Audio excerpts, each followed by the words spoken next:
Thank you very much for staying with us, watching SA Today here on SABC News. As promised just before the break, of course, we heard from the President talking about the ANC NEC and really talking about the state of the party at this time. Let's get more information then. We're joined on the line by SABC senior political reporter Samkele Maseko. Samkele, great to have you on again.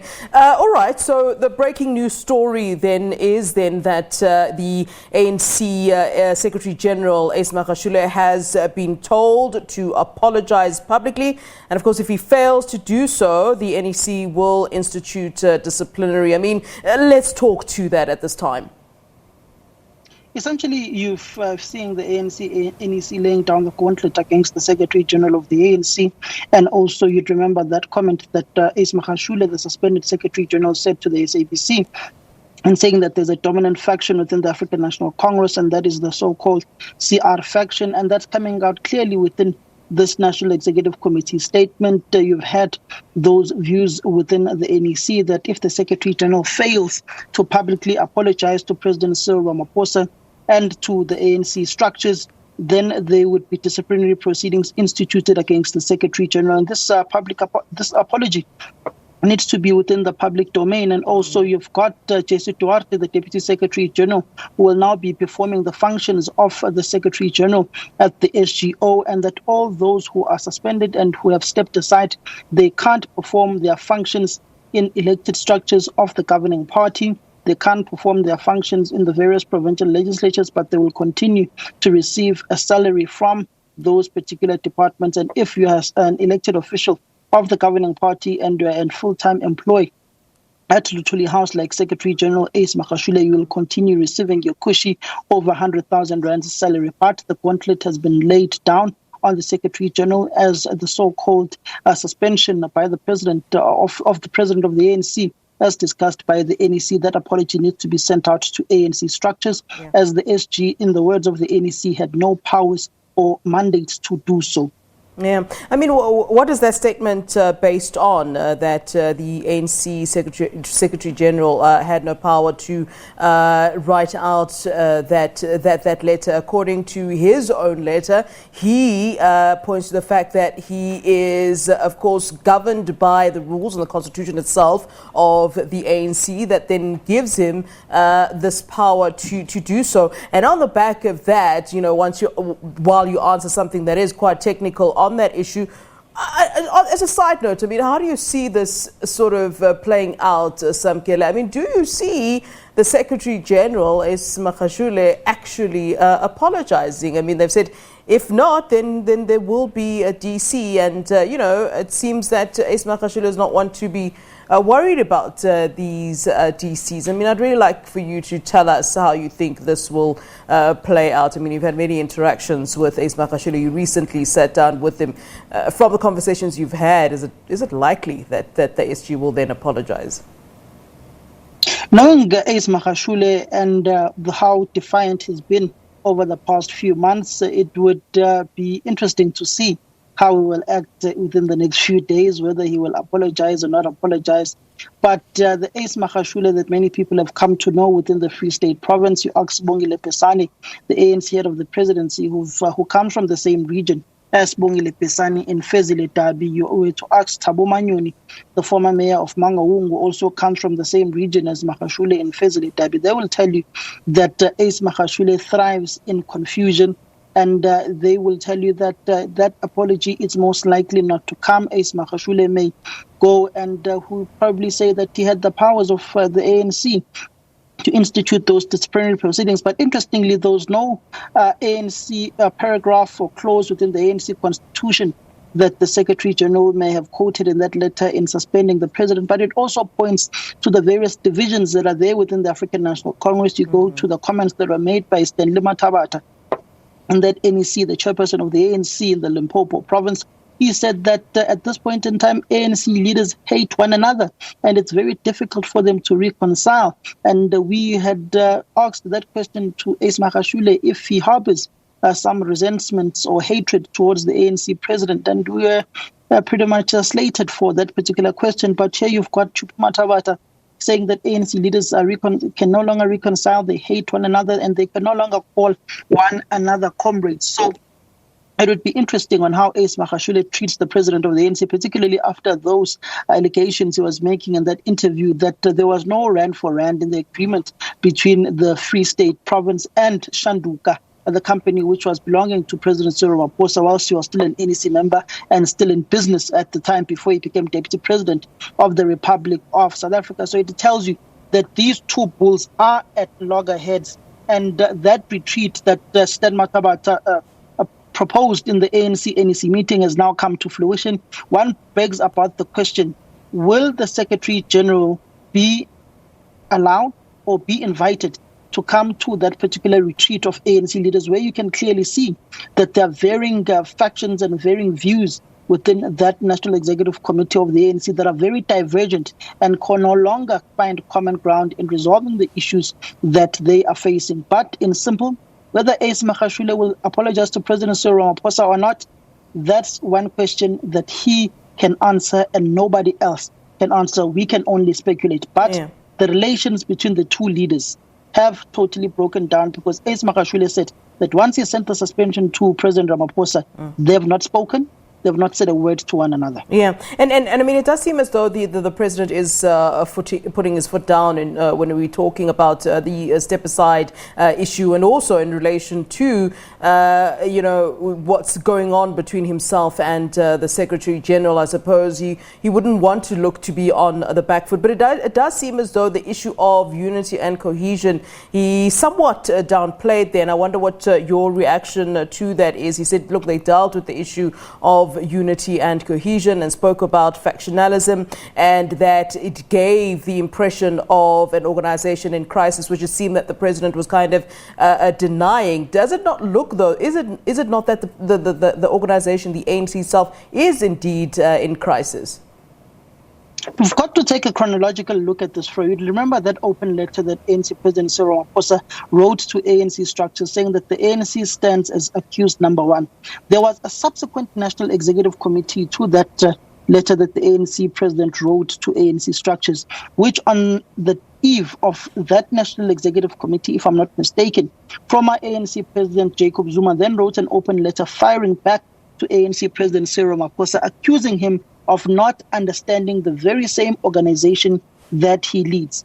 At that National Executive Committee meeting of the ANC, that's when many political analysts and those who analyze the political dynamics within the governing party said that was a turning point within the dynamics in the ANC and the balance of forces, as that was a turning point where many ANC leaders then changed allegiance from the factions that they were in at the time. And then Cyril Ramaphosa started gaining an upper hand within the National Executive Committee, because you no longer have that 50-50 split you used to have in the NEC, where you'd say that Cyril Ramaphosa doesn't have an outright majority in the NEC. That seems to have changed over the past few months, as you are seeing the stance that the NEC is taking from time to time, coming down like a ton of bricks on former president of the ANC, Jacob Zuma, saying that all ANC leaders must indeed go and respect the State Capture Commission of Inquiry and go present themselves at that particular commission. So we are seeing that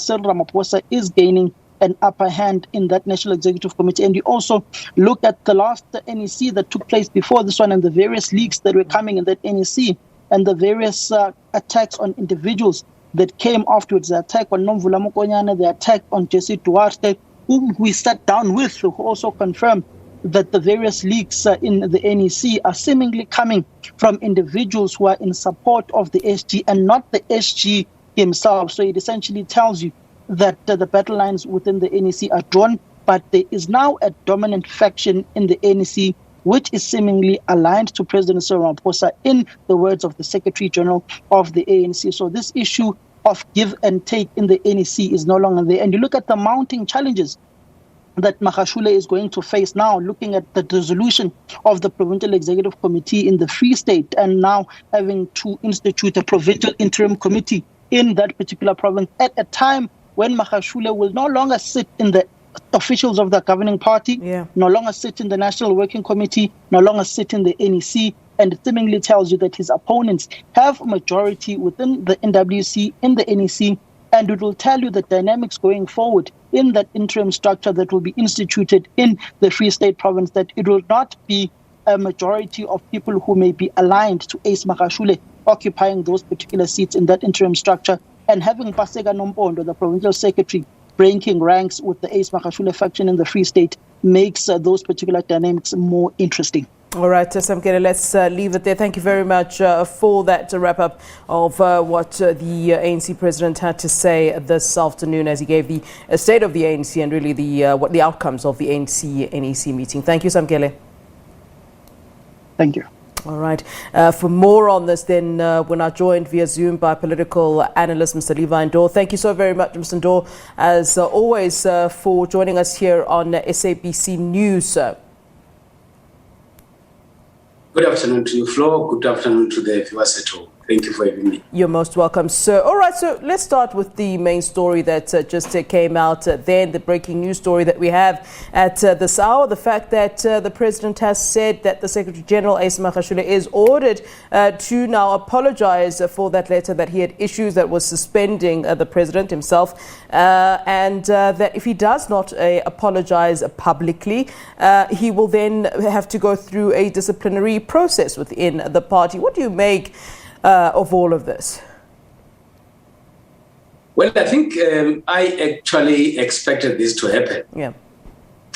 Why so? Because you have had a situation where, as indicated by Samkele Maseko, the balance of forces in the NEC are actually shifting towards the other faction, which is led by the president.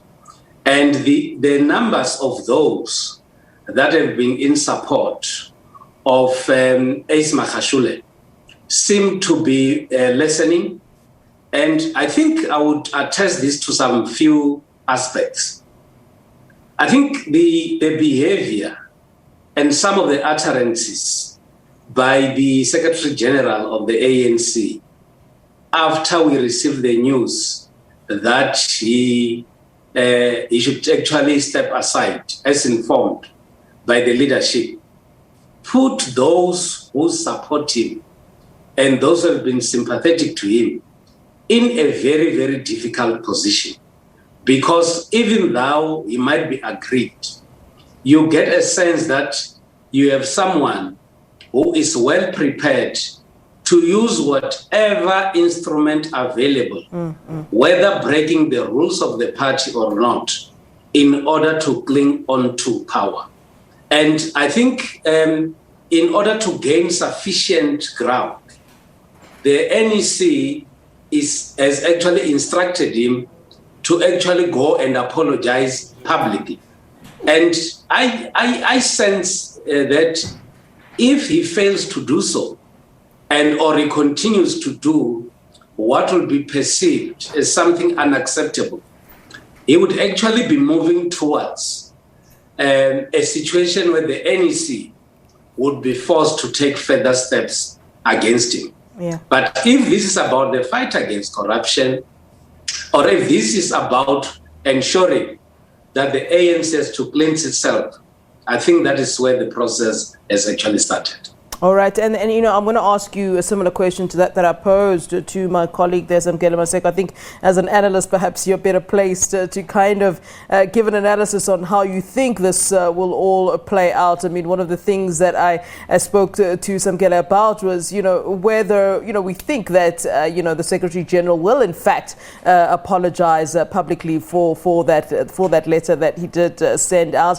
And also on the back of that, Mr. Ndou, I mean, when you look at things, how tense are things within the ANC?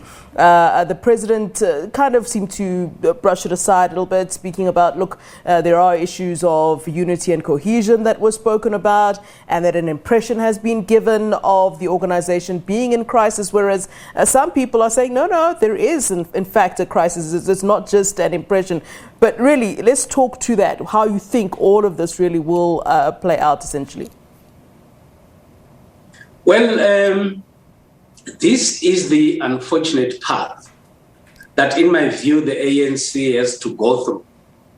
Why? Because the ANC has had serious challenges and in the main that relates to matters relating to corruption and ill discipline.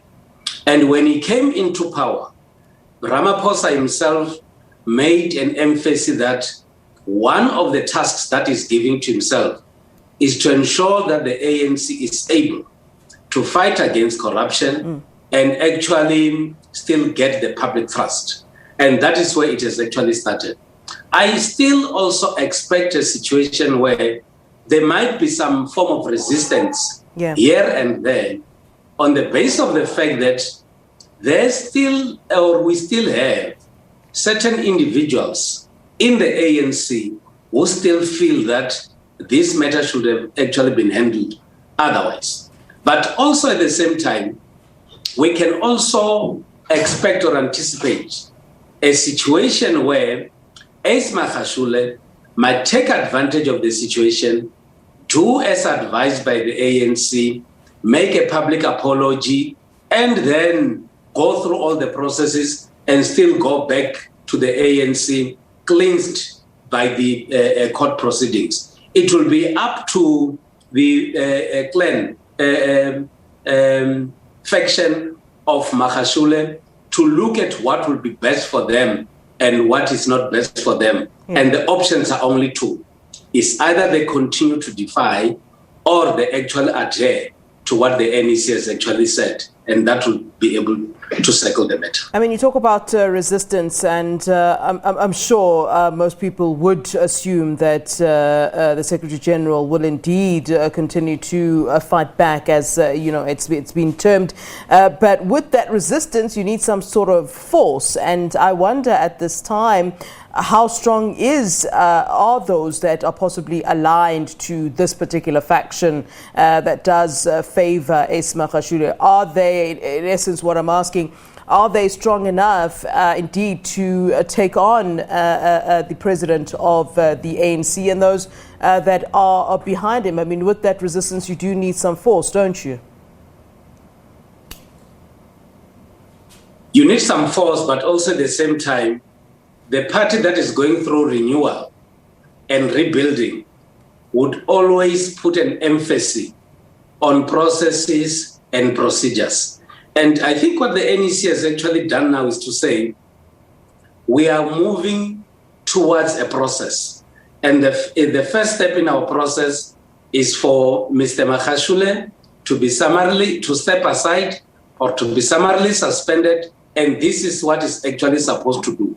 So at this stage, Mr. Magashule has to follow, as a disciplined member of the ANC, would be expected to follow due processes that are available within the party.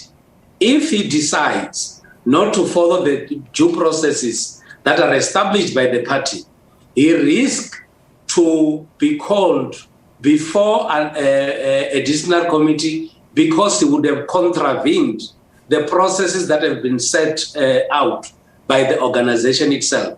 So the force might be there, people who might be saying, no, let's remove the entire NEC from office, or let us push for an early conference. That might not in any way move away or erode the decision that has been taken by the current NEC, because even the NEC that has to come in will have to still make sure that they continue on the resolution that has been taken. And my expectation will be that if properly advised, Mr. Magashule would actually follow through the processes that are established so that he remains in a close proximity to other members of the ANC. Because if he do things differently, he might actually be moving himself away from other members of the ANC, and that might not be good for him. Yeah, and then let's just, as we kind of wrap up our conversations, talk to the local government elections and really how all of this can affect the outcomes of the local government elections. I mean, you know, the president does obviously, particularly at a year like this, where people will be voting, that, you know, he'd want to create the impression that there is unity within the party, and that's clearly not the case right now. What we're seeing is not a united ANC. So let's talk to how this would then impact, you know, later on at the polls, the local government elections. What are your thoughts there, or will it just continue and the ANC will just be fine? Because I suppose members of the ANC are used to having these kinds of factionalism issues. I think when you approach local government elections, you need to look at it in the context of contestation that takes place at a local level.